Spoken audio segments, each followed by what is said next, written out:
De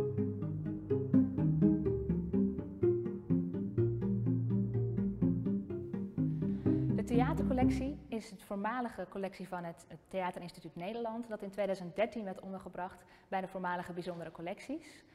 En het omvat een heleboel objecten, museale objecten zoals foto's, affiches, kostuums, tekeningen, prenten, maar ook archieven van personen en instellingen uit de Nederlandse theatergeschiedenis en bladmuziek, script en literatuur. We hebben in de collectie zo'n 17.000 tekeningen, waarvan ik nu inga op eentje daarvan. Dat gaat dus om deze. Je ziet hier 4 tekeningen in een passepartout. Deze zijn gemaakt door Johannes Jelgerhuis in 1812 en ze zijn uit inkt en aquarel vervaardigd. Het bijzondere aan deze tekening is dat je op deze, rechtsboven, een ballerina ziet die op de tenen danst. En daar ga ik zo wat meer over vertellen. De vervaardiger van deze tekeningen, Johannes Jelgerhuis, die was naast tekenaar en graveur en etser, schilder, ook toneeldocent en acteur. Hij was ook een van de voorvechters voor de eerste Nederlandse toneelopleiding, die rond 1810 zo'n beetje werd opgestart. Jelgerhuis die tekende deze zusjes in 1812. En het zijn de zusjes Kubler. Zij waren onderdeel van een Duits-Oostenrijkse beroemde dansfamilie die van het midden van de 18e eeuw tot aan het begin van de 19e eeuw optraden in heel Europa.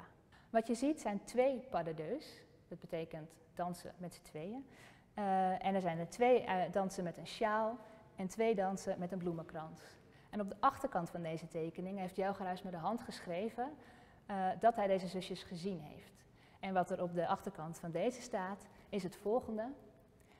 Deze familie bestond uit 4 mensen.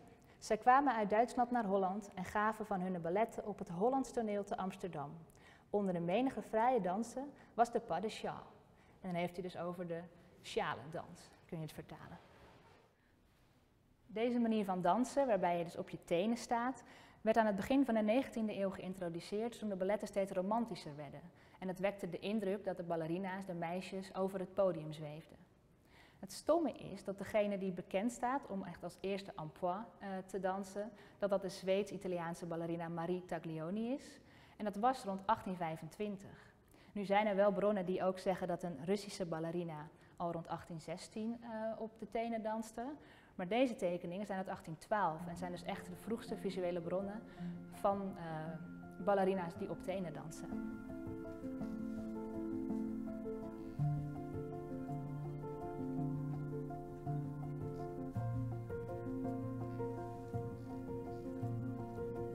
Spitsen zijn dus eigenlijk een vorm van technologie. En de bedoeling was dat de danseres daarmee gewichtloos leek.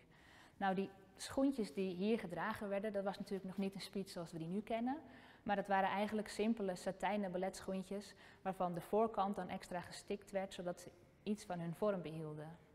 Aan het eind van de 19e eeuw werd er al een box gecreëerd. En waarmee vooral Italiaanse ballerina's hun zolen versterkten door leer te gebruiken. En de Russische danseres Anna Pavlova was begin van de 20e eeuw de eerste die eigenlijk echt de huidige spits creëerde, doordat ze ook de tippen van de schoen recht ging maken en ze helemaal verharden ging met leer. Vervolgens werd dit eigenlijk de standaard. Dit is een schoen met een houten zool en een houten box. Dat hoor je ook.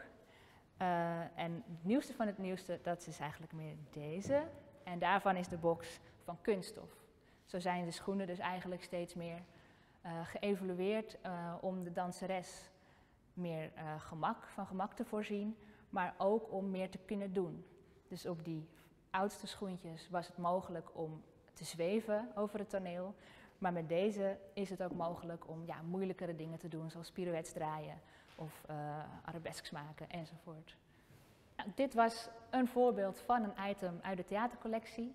Er zijn ook spitsen in de theatercollectie, onder andere van Olga de Haas en van Anna Pavlova. En die kun je allemaal vinden als je op de links in het filmpje klikt.